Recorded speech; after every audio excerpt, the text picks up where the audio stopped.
So, how are we doing? Are we there? Let me,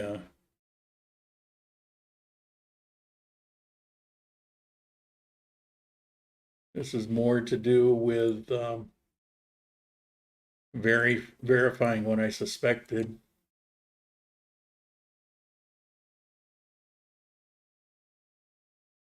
Loud and clear.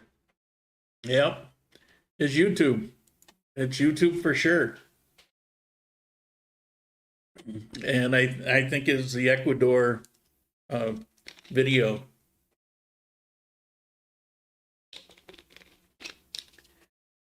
Oh, there you go. You guys want to see that video again? You want to see the whole thing? Or did you see enough of it? Of the beggar in Medellin?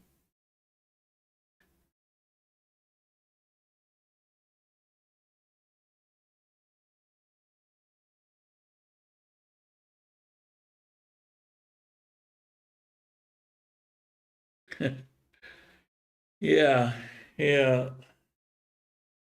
It was cringy. Yeah, it was.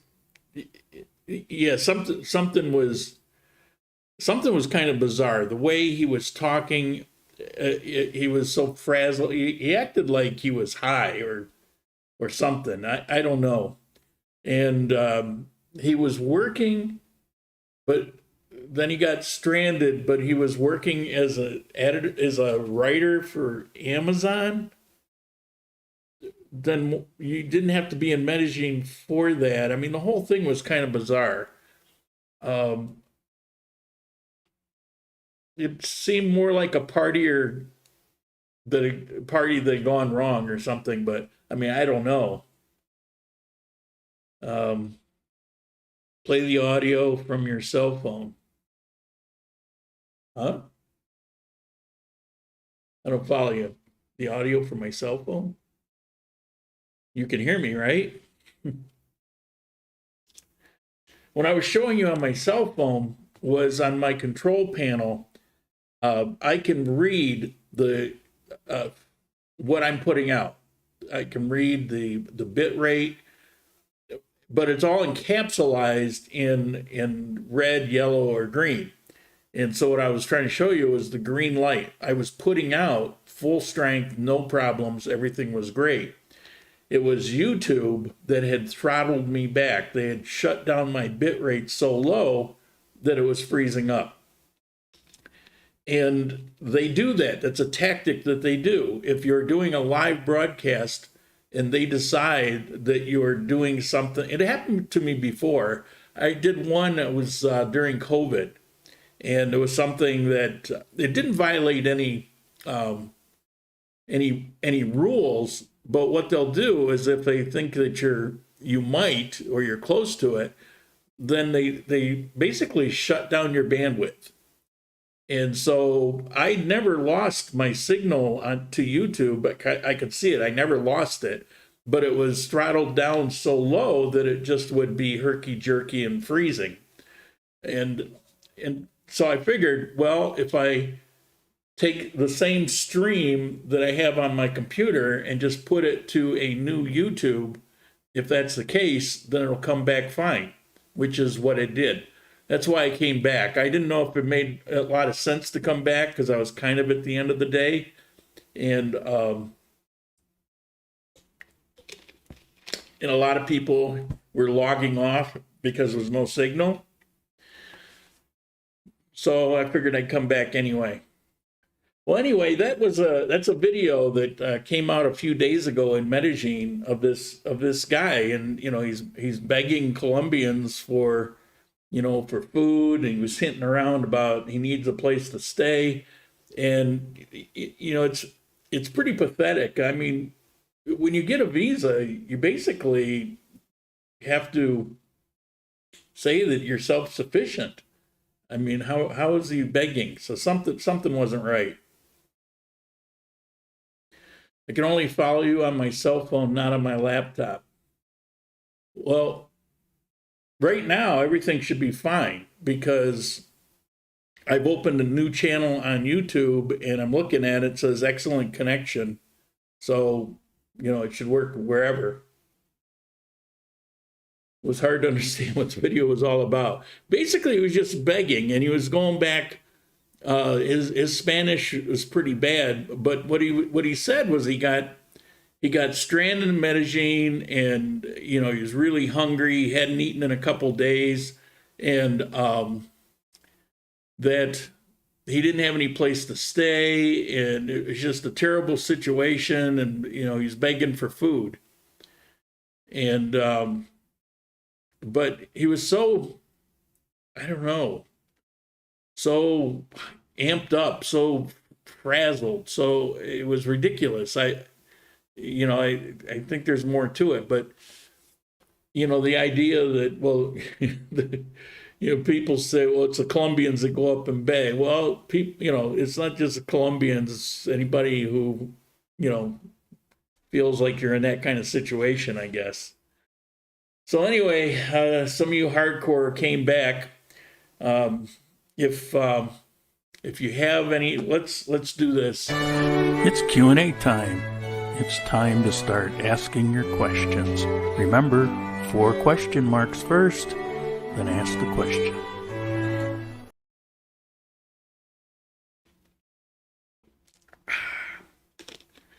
I lost some of my setup when I stopped the YouTube, so my chat that I would normally be reading, it's kind of off the screen right now. So I have to kind of squint down here.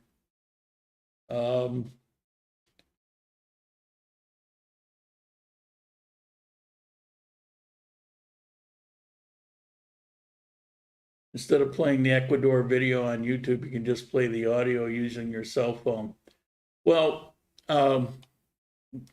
in that video was a few different clips. And for example, if you were just listening to it, you wouldn't have seen the empty grocery shelves. And, I thought that was important too, because that gives you an idea of the extent that something is going on. More instances of gringo beggars will lead to tighter visa restrictions. Well, there's been gringo beggars forever. Ecuador, in Cuenca, when I was living in Cuenca, there were several pathetic old guys that were alcoholics, and they would beg for money and then go out and get drunk, and they'd be, laying in the street next to their puke, and it was disgusting. And there were 2 or 3 of them that on any given day or night you would find them. It's everywhere. So you have people, you have expats for different reasons. Some come down here for the women, some come down for the drugs, some come down for the drugs and women. Occasionally, if you got a percentage of the population that are alcoholic, then it's not going to change in an expat community here. You got some 20,000 expats in Medellin. Some of them are going to be alcoholics, and so it's all around the world. You will see this, but it's not just a U.S. thing. You'll see Canadians, or you'll see, Frenchmen or whatever. It's a condition of man, and they go out and have their bender and then spend all their money, or they got robbed, or whatever it was they were doing, and you gotta survive, so you're out with your with your hand out. Is the climate the same in Medellin and Armenia? It's similar. Climate's not even the same in Armenia to Armenia. It depends where you are. The north is popular. The north of Armenia is popular because in the north of Armenia, you have this always breeze going on. And it's a cooling breeze. So even if it gets up, 83 degrees or something, you've still got that breeze. So it's never unbearable unless you're out at 2:00 in the afternoon under the sun direct rays, because the sun's a lot harsher here than where most people are used to coming or used to being. So in the south part of Armenia, in most, we'll say much of the south part of Armenia, you don't catch that breeze. And so if it's 80, 83 degrees there, it feels way hotter. Imagine on a hot day with no fan versus on a hot day with a fan. And here in the north, we have a fan all day long. In the south, you don't have that. Medellin, Medellin's kind of in a bowl. You're surrounded by the high ground, and you're kind of in a depressed valley, or like in a bowl. And so you get kind of this swirling wind effect. I say the climates are similar in their own unique way. They're somewhat similar, as in they're comfortable. Medellin is often comfortable. The problem in Medellin has more to do with the pollution is really bad. It's overpopulated. It's just crowded. Traffic is unbearable much of the time. Here, we've been having some traffic issues, but there's some projects going on that should help with that, should alleviate it. Are the utility bills rising? Mine are in Cali, not much, but yeah, they rise every year anyway. But yes, they've been going up. My electric has gone up about 15,000. It's not steady, so it's hard to say exactly, but I think about 15,000 pesos, a few dollars. My electric is my most expensive one. I run about $25 a month on electric. My gas is the least expensive. It's usually around 30,000 pesos. What's that? $8, $7. Water, I think I run about 50 or 60,000 pesos. $15, something like that.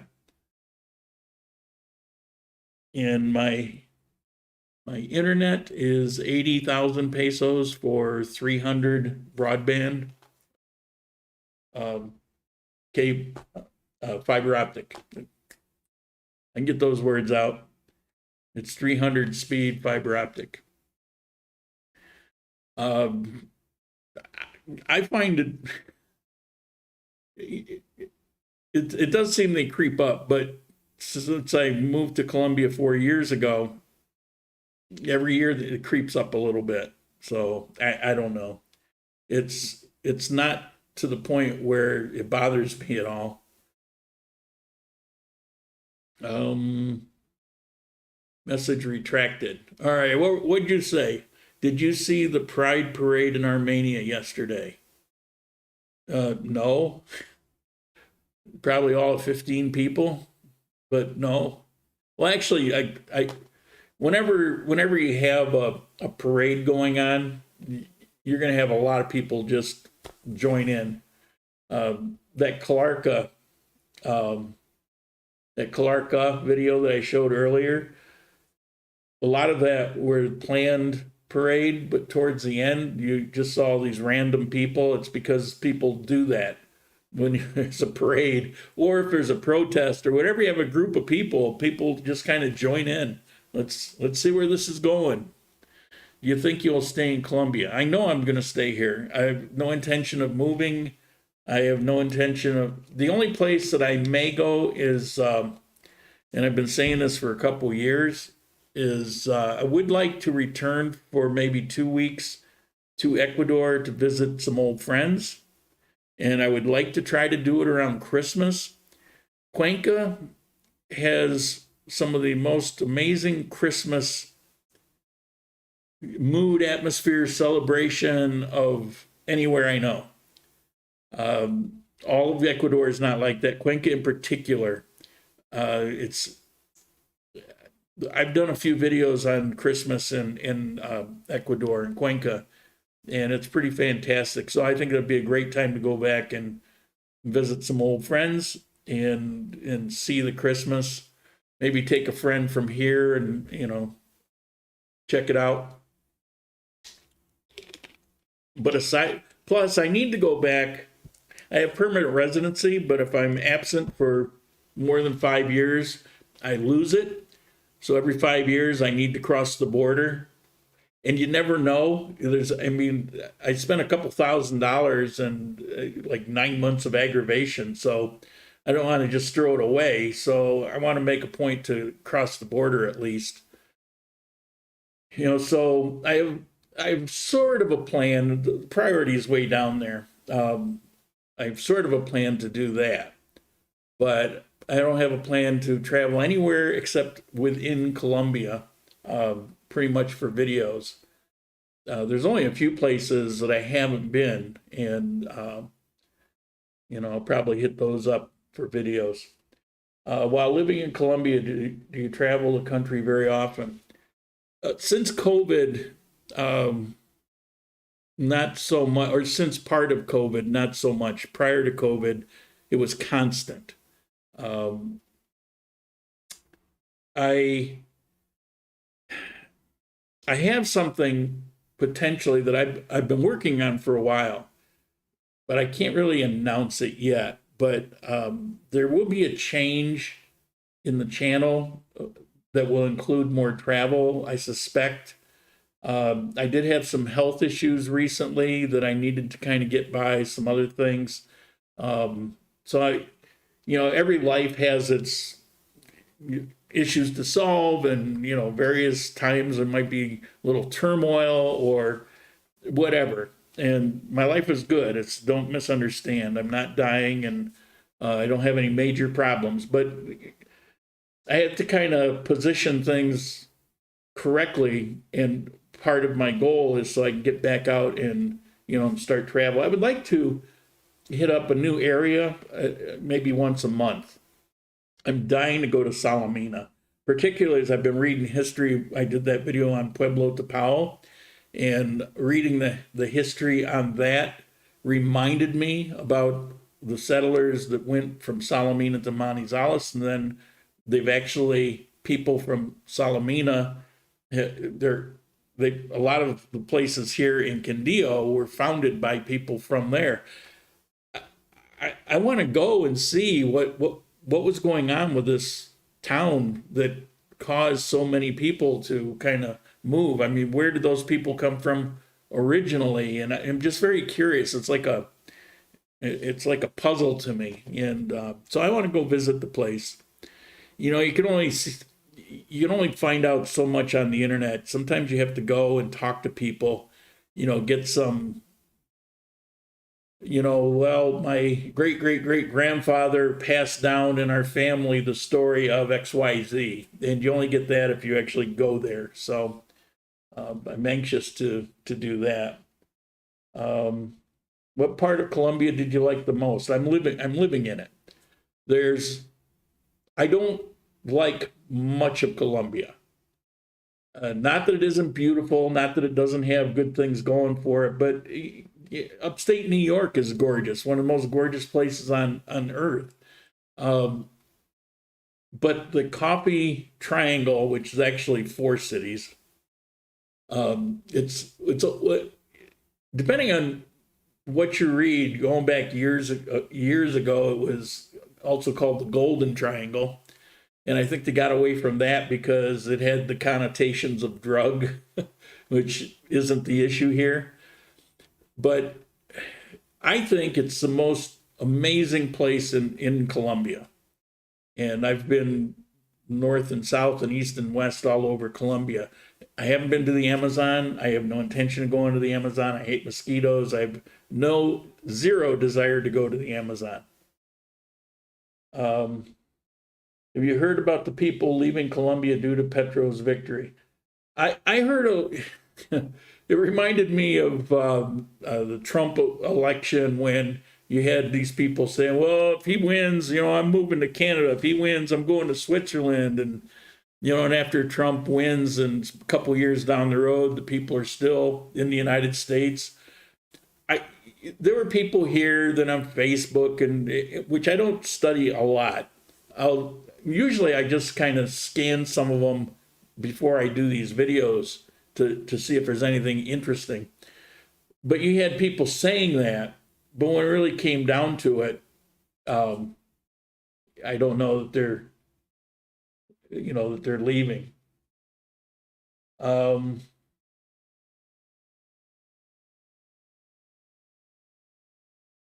Curious what you think if the U.S. economy collapsed and how that would affect Colombia. Would you struggle as an expat or Colombian for that matter? If they collapsed and I lost my Social Security, hell yeah. Hell yeah. And that would also affect other people coming here. It would affect people of interest to come here. It would affect me. I couldn't do videos anymore because nobody would be interested in watching them.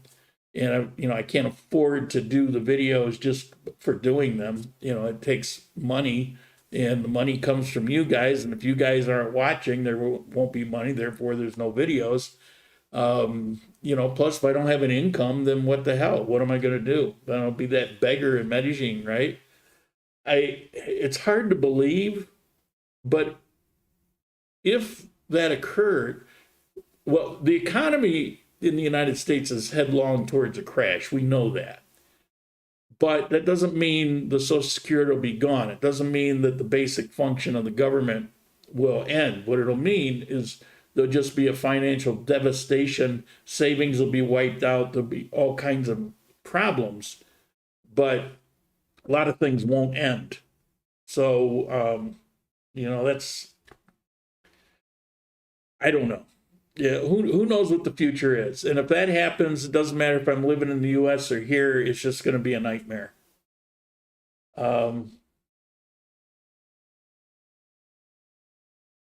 Remember I said it's kind of tough right now because I wasn't able to set up to do the second broadcast. So it's hard to read the messages. Kind of like it used to be. Do you have any idea how many foreign residents actually live in Colombia? What the hell was that number? I did, and I mentioned it probably 2 or 3 coffee times ago. It was a few 100,000. I don't remember the number now, but it was a few 100,000 in total. There's a few hundred. We might be up to 300 now in this part of Quindío, Armenia to Salento. Don Corbin, message retracted. Stop it. If that economic collapse happens, I have dibs on Bolivar Square for panhandling.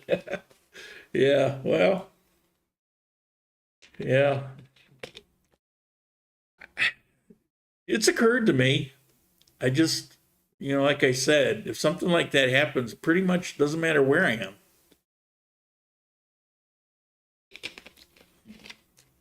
Figure out what the hell, I've lived 4 lifetimes, and so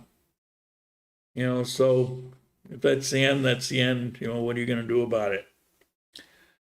All right, any other questions? Like I say, I mostly came back on just to verify that they had throttled me. Man, and people wonder why I hate YouTube.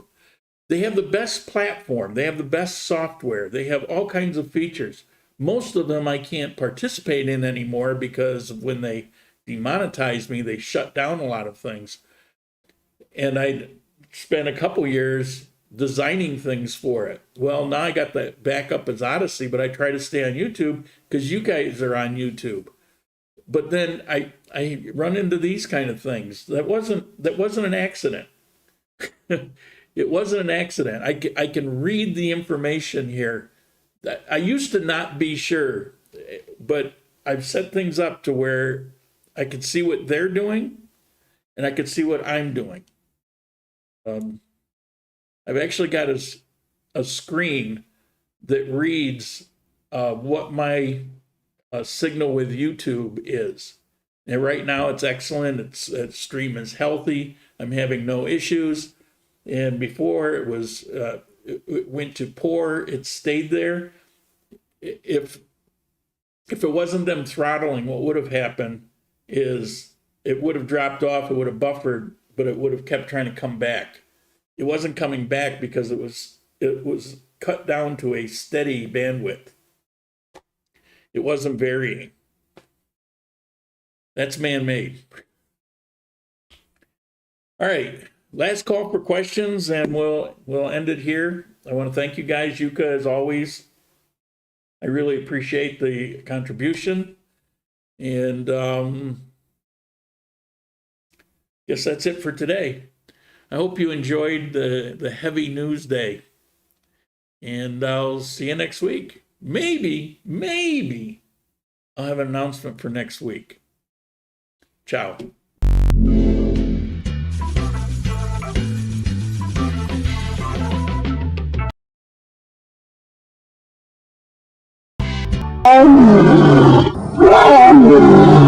Oh,